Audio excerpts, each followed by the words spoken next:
వెంకీ మల్లేశ్వరి కిచెన్కి స్వాగతం అండి. ఈరోజు మనం చేసుకోబోయే రెసిపీ పప్పు మామిడికాయ తయారు చేస్తున్నానండి. ఇదంతా కూడా ఎలా తయారు చేసుకోవాలి, క్వాంటిటీ ఏంటనేది కూడా. కందిపప్పు 150 గ్రాములు తీసుకున్నానండి. ఒక చిన్న మామిడికాయ చిన్న ముక్కలుగా ఇలా కట్ చేసుకున్నానండి, చిన్న చిన్న పీసుల్లాగా. ఒక 3 పచ్చిమిరకాయలు పొడవుగా చీరుకున్నాను. 25 గ్రాములు సన్ఫ్లవర్ ఆయిల్ తీసుకున్నానండి. ఒక 2 చిటికలు ఇంగువ తీసుకున్నానండి. ఇది ఆప్షనల్ అండి, పప్పులో చాలా బాగుంటుందండి. టేబుల్ స్పూన్నర సాల్ట్ తీసుకున్నానండి. 1 టేబుల్ స్పూన్నర కారం, 1 టేబుల్ స్పూన్ అండి. 1/2 టేబుల్ స్పూన్ పసుపు తీసుకున్నానండి. ఇదిగోండి కరివేపాకు, కరివేపాకు తీసుకున్నాను. దీనికి తాలింపు వేయడానికి చిన్న వెల్లుల్లిపాయ తీసుకున్నాను. పప్పులోకి వెల్లుల్లిపాయ ఎంత వేస్తే అంత టేస్ట్గా ఉంటుందండి. 1/2 టేబుల్ స్పూన్ జీలకర్ర, 1/2 టేబుల్ స్పూన్ ఆవాలు, 1/2 టేబుల్ స్పూన్ మెంతులు తీసుకున్నానండి. ఒక 5 ఎండుమిర్చి తీసుకున్నానండి. ఈ చిన్నగా తుంచుకుందామండి. ఇదండి కావలసిన సామాన్లు ఇవి. ఇప్పుడు తయారు చేసే విధానం అంతా కూడా పర్ఫెక్ట్ రీతిలో మీకు వీడియో చేస్తానండి, గమనించండి. పదండి స్టవ్ దగ్గరికి వెళ్దాము. ఇదిగోండి ముందుగా ఒక గిన్నె పెట్టుకున్నాను, పాన్ పెట్టుకున్నానండి. స్టవ్ ఆన్ చేస్తున్నాను. కొంచెం ఆయిల్ వేస్తున్నానండి. పప్పు వేయిందామండి, బాగుంటుంది త్వరగా. పప్పు తీసుకున్నాను కదండి, శుభ్రంగా అన్నీ కూడా ఏరు పెట్టుకున్నానండి.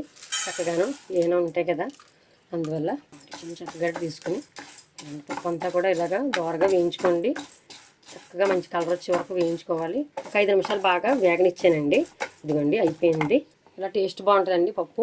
ఇప్పుడు దీన్ని వేరే గిన్నెలో మార్చేసి కడిగిన తర్వాత కుక్కర్లో వేయడం చూపిస్తానండి. వేరే గిన్నెలోకి వేస్తున్నానండి. శుభ్రంగా కడిగేసుకుని కుక్కర్లో వేద్దామండి. ఇదిగోండి స్టవ్ ఆన్ చేసుకున్నాను, కుక్కర్లో వేస్తున్నానండి పప్పు. ఇప్పుడు ఇదిగోండి కుక్కర్లో గ్లాసు మామిడికాయ కూడా వేయాలి కదండి, గ్లాసున్నర వాటర్ పోసానండి. ములిగిన పైన గ్లాసున్నర వాటర్ అండి. ఇది ఎక్కువ అంటే కందిపప్పు మామిడికాయ 2 కలిపి ఉడకాలి కదండి. ముందు 2 విజిల్స్ వేద్దామండి, అప్పుడు మళ్ళీ మామిడికాయ వేద్దాం. మామిడికాయ అయితే ఫస్ట్ వేయొద్దండి, ఎందుకంటే కందిపప్పు ఉడకదండి. మూత పెట్టేస్తున్నాను. ఇప్పుడు 2 విజిల్స్ వేద్దామండి. ఇదిగోండి 3 కోతలు అయిపోయాయి. ఇప్పుడు స్టవ్ ఆపుతున్నానండి. మళ్ళీ ఇది తీసి వీటి చల్లారిన తర్వాత అప్పుడు మళ్ళీ మామిడికాయ వేద్దామండి. ఇదిగోండి కుక్కర్ విజిల్స్ అన్నీ అయిపోయాయి. విజిల్ తీసేస్తున్నాను. చక్కగా ఆవిరంతా తీసేసుకొని చూసుకోండి. చూడండి పప్పు ఇదిగోండి చక్కగా చాలా మట్టి ఉడికిపోయింది, అయిపోయిందండి. ఇప్పుడు మామిడికాయ ముక్కలు వేద్దాము. ఇదిగోండి ఈ మామిడికాయ తీసుకున్నాం కదా, మామిడికాయ ముక్కలు ఇప్పుడు వేద్దామండి. కొంచెం ఉడకనిచ్చే వేసుకోండి. ఈ పప్పు ఉడకదండి త్వరగాను. పచ్చిమిర్చి కూడా వేసేసానండి ఇప్పుడే. ఇదిగోండి పసుపు ఉంది కదండి, పసుపు కూడా వేస్తున్నాను. ఇదిగోండి కారం కూడా వేస్తున్నాను. సాల్ట్ కూడా ఉంది కదండి, సాల్ట్ కూడా వేసేస్తున్నాను. దీన్ని మొత్తం అంతా కూడా ఒకసారి ఇలా కలుపుకొని, ఇదిగోండి ఈ మాత్రం వాటర్ ఉండాలండి పప్పులోకి. ఇంకా కొంచెం మనం వేసుకున్నా పర్లేదు, పప్పులో వాటర్ని బట్టి చూసుకోండి. ఇదిగోండి అలాగా ఉండాలన్నమాట. మూత పెట్టేద్దాం. స్టవ్ ఆన్ చేసుకోండి. మళ్ళీ విజిల్ వేద్దామండి. 1 విజిల్కే మామిడికే తయారైపోద్దండి. పప్పు ఆల్రెడీ ఉడికింది కదా, ఒక విజిల్ వేస్తే కట్టేసింది. మళ్ళీ చూపిస్తానండి మీకు విజిల్ వేయించిన తర్వాత పప్పు. ఇదిగోండి కూతలు అయిపోయాయి. 2 విజిల్స్ వేయించానండి మళ్ళీ మామిడికాయ వేసిన తర్వాత. ఇదిగోండి కొంచెం అలా గట్టి పెట్టాను. ఇదిగోండి మొత్తం ఆవిరంతా కూడా తీసానండి. ఇదిగోండి స్టవ్ ఆన్ చేద్దామండి. కుక్కర్ ఆన్ చేశాను. ఇదిగోండి మామిడికాయ పప్పుతో చక్కగా ఉడికిపోయిందండి.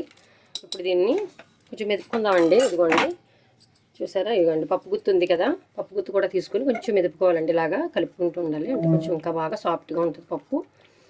ఇవ్వండి పులుపు అన్నీ కూడా కరెక్ట్గా సరిపోతాయండి. ఇవన్నీ కూడా కరెక్ట్ మెజర్మెంట్ ఇచ్చాను మీకు.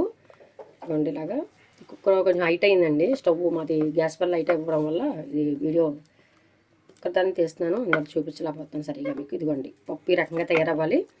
ఇదిగోండి మెదిపేసుకున్నాం కదా, చక్కగా మెదిపేసుకున్నాం. ఇప్పుడు దీన్ని సాల్ట్ చూద్దామండి. సాల్ట్ కారం మొత్తం అన్నీ కూడా గట్టిగా సరిపోయండి. స్టవ్ ఆన్ చేస్తున్నాను ఇప్పుడు. ఇవ్వండి ఇప్పుడు మీరు వాటర్ పోసుకోవాలన్నా పలసగా కావాలన్నా మీకు ఇంట్లో జనాలను బట్టి చేసుకోండి. పప్పు మాకైతే కరెక్ట్గా సరిపోతాయండి. ఇదిగోండి ఇలా సరిపోతుంది నాకు. పప్పు ఈ మాదిరి ఉంచుకోవాలండి, బాగా పలచగా వద్దు. ఒకసారి వీటెక్కనిద్దాం. ఇప్పుడు మళ్ళీ వేరే పెనం పెట్టుకుందామండి, తాలింపు వేసేద్దాం. పక్కకి పెడుతున్నానండి. వేరే పెనం పెడుతున్నాను, తాలింపు వేద్దామండి. ఇదిగోండి గిన్నె వీటెక్కింది. ఇప్పుడు ఇదిగోండి ఆయిల్ ఉంది కదండి, ఆయిల్ వేసేసాను. స్లోలో పెడదామండి, స్టవ్ స్లో పెడదాము. ఇదిగోండి ఆయిల్ వీటెక్కుతుంది. వెల్లుల్లిపాయలు ఇదిగోండి అవి వేసాను. ఆయిల్ వీటెక్కిన తర్వాత వేయండి. చాలా కమ్మదనం అండి ఈ పప్పులోకి, చక్కగా కమ్మగా ఉంటాయండి వెల్లుల్లిపాయలు వేయడం వల్ల. ఇదిగోండి వెల్లుల్లిపాయ చక్కగా వేగుతుంది. ఇదిగోండి జీలకర్ర వేసాను. ఇదిగోండి ఆవాలు వేస్తున్నాను. ఇదిగోండి ఎండుమిర్చి కూడా వేసేసాను. ఇలా వేపుకోండి. దోరగా వేయించుకోవాలండి. తాలింపు అయితే దగ్గర ఉండి చక్కగా దోరగా వేయించుకోవాలి. మంచి ఫ్లేవర్ వస్తుందండి వెల్లిపాయ ఎక్కువ వేయడం వల్ల పప్పులోకి. కరివేపాకు కూడా ఉంది కదండి, అది కూడా వేసేస్తున్నాను. గిన్నె కూడా దగ్గర పెట్టుకోవాలండి, పేరుతూ ఉంటాయి ఏమన్నా తడున్నా చేసినా.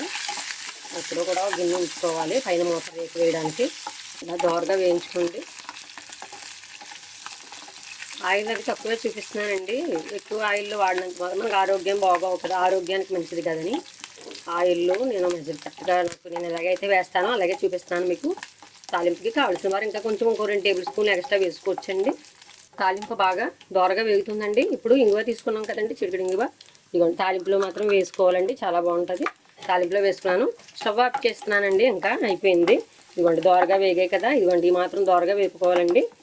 ఇదిగోండి పప్పు ఉంది కదా, ఇప్పుడు వేరే గిన్నెలోకి కూడా మార్చేసుకోవచ్చండి పప్పు. ఇదిగోండి పప్పుని ఇలా వేడి మీద ఉన్నప్పుడే పప్పులో వేసేసుకోండి, చాలా రోస్ట్గా ఉంటుంది. తాలింపుని పప్పులో ఇలాగ చక్కగా వేడి మీద ఉండగా వేసేసుకుంటే మంచి టేస్ట్ వస్తుందండి పప్పు. ఇవ్వండి పప్పు అంతా అయిపోయింది, టేస్ట్ కూడా చూసేసానండి, చాలా బాగా వచ్చింది. సర్వ్ చేసి చూపిస్తానండి పదండి. చూసారు కదా ఫ్రెండ్స్, ఏ విధంగా తయారు చేశాను పప్పు మామిడికాయ అండి. ఇదంతా కూడా మీకు మెజర్మెంట్తో అంతా కూడా ఎలా తయారు చేయాలి ఏంటనేది కూడా కుక్కర్లో వేసుకున్నానండి. ఎన్ని కోతలు వేయించాలని కూడా స్పష్టంగా కూడా వీడియో చేశాను, గమనించండి. అప్పడాలు కూడా వేపుకున్నానండి కొంచెం. దీని ఆవకాయ పచ్చడని నెయ్యని ఇవి వేసుకు తినొచ్చు. ఇంకా లంచ్ బాక్స్ లోకి త్వరగా తయారు చేసుకోవడానికి బాగుంటుందండి. ఇదిగోండి పప్పు ఈ రకంగా ఇదిగోండి మాత్రం ఉండాలి, బాగా చిక్కగా కాకుండా బాగా పలుచగా కాకుండా చేసుకోండి, చాలా బాగుంటుంది. ఈ వీడియో చూసి చేసుకుని మీకు ఈ రెసిపీ ఎలా కుదిరిందో కామెంట్ సెక్షన్లో కామెంట్ పెట్టండి. వీడియో నచ్చినట్లయితే లైక్ చేయండి, షేర్ చేయండి, సబ్స్క్రైబ్ చేయండి మన ఛానల్ని. కొత్తగా చూస్తున్న వారందరూ కూడా సబ్స్క్రైబ్ చేసుకోండి. చూస్తున్నారు కానీ సబ్స్క్రైబ్ చేసుకోవట్లేదండి ఛానల్ని. సబ్స్క్రైబ్ చేసుకోండి, మీ సపోర్ట్ని మాకు తెలియజేయండి. మా వీడియో చూసినందుకు మీకు ధన్యవాదాలండి. Bye friends.